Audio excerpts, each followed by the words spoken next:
अस्सलामुअलैकुम। कैसे हो दोस्तों? उम्मीद करता हूँ सभी खैरियत से होंगे और हमारे बताए हुए नुस्ख़ों से खूब फ़ायदा उठा रहे होंगे। दोस्तों, इसी तरह से देसी दवाओं से बने हुए नुस्खे और देसी दवाओं की जानकारी हम आपको देते रहते हैं। दोस्तों, आज फिर हम एक नए नुस्खे के साथ, एक नए टॉपिक के साथ आपके सामने हाज़िर हुए हैं।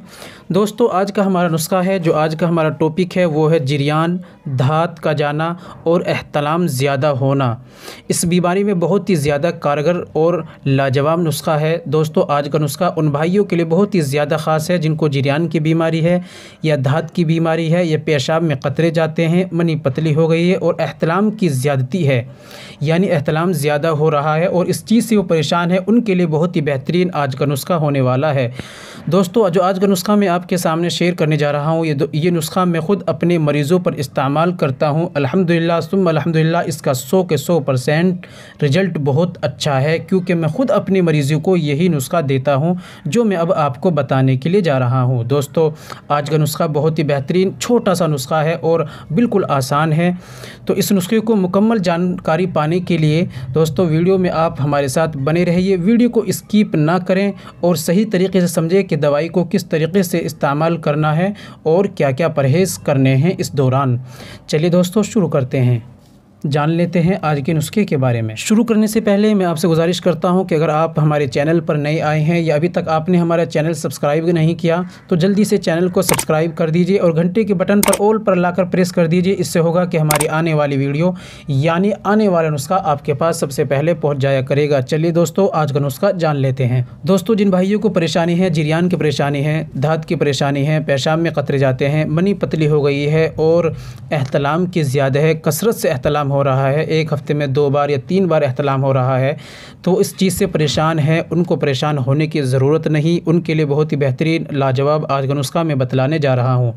सिर्फ ये 4-5 जड़ी बूटियाँ हैं, इनको आपको लाना है और इसको इस्तेमाल करना है। चलिए जान लेते हैं क्या क्या ये जड़ी बूटियाँ हैं। दोस्तों, सफ़ेद मूसली जो आप स्क्रीन पर देख रहे हैं, ये लेनी है 50 ग्राम।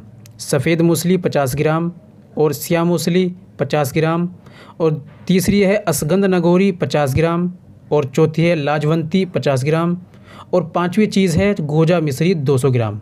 दोस्तों, ये हमारे 5 आइटम हुए और ये हमें मिल जाएंगे पंसारी की दुकान पे, जहाँ पर देसी दवाई मिलती हैं।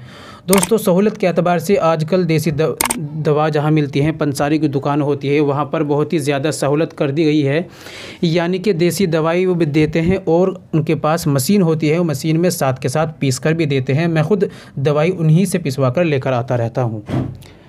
दोस्तों, मैं ख़ुद उनसे लेकर आता हूँ, दवाई पिसवा कर लाता हूँ, इसलिए आप भी उनसे ये पाँचों चीज़ निकाल लें और उनसे पिसवा लें और पिसवा कर लेकर आएँ और घर पर इस्तेमाल करें। अगर किसी कारण वहाँ ना पिसे तो आपको लाकर घर पहले उसको इमाम जस्ते में कूटना है, सारी को एक जगह डालें, उसे कूटें।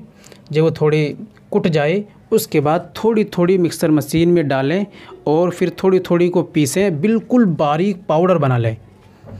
जब वो पाउडर बनकर तैयार हो जाए, फिर सारी को एक जगह चल्ली में छान लें। चन्नी से छानने के बाद फिर सारी दवाई को एक जगह मिक्स कर लें। जब वो मिक्स हो जाए, अब हमारी दवाई बिल्कुल तैयार है। अब इसको हमें लेना है आधा चम्मच से, जो हमारा चावल खाने का चम्मच जो होता है बड़ा, आधा चम्मच सुबह निहारमू दूध के साथ और आधा चम्मच शाम को सोते वक्त दूध के साथ। ये हमें इस तरीके से सुबह और शाम दवाई इसको इस्तेमाल करना है।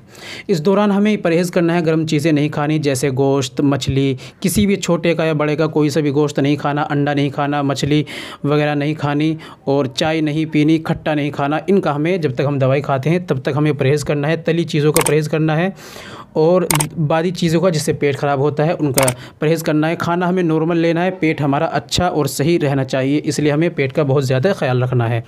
दोस्तों, ये था नुस्खा जो मैंने आपको बतलाया और बहुत ही बेहतरीन नुस्खा है। आप इसको एक बार इस्तेमाल करें। मेरा ख़ुद आज़माया हुआ है और मैं ख़ुद इसको आज़माता हूँ, इस्तेमाल करता हूँ और इस्तेमाल कराता हूँ। बहुत ही बेहतरीन नुस्खा है। इंशाअल्लाह उम्मीद है कि आप इसको लाकर इस्तेमाल करेंगे तो इंशाअल्लाह मुझे दुआएँ देंगे। सिर्फ मैं आपकी दुआएँ चाहता हूँ। दोस्तों, उम्मीद करता हूँ कि वीडियो आपको पसंद आई होगी, इसलिए दोस्तों वीडियो को लाइक कर दीजिए और एक अच्छा सा कमेंट भी कर दीजिए और वीडियो को शेयर भी कर दीजिए। शायद आपके एक शेयर करने से किसी भाई के पास पहुंच जाए और वो भी हमें और आपको दुआएं दे।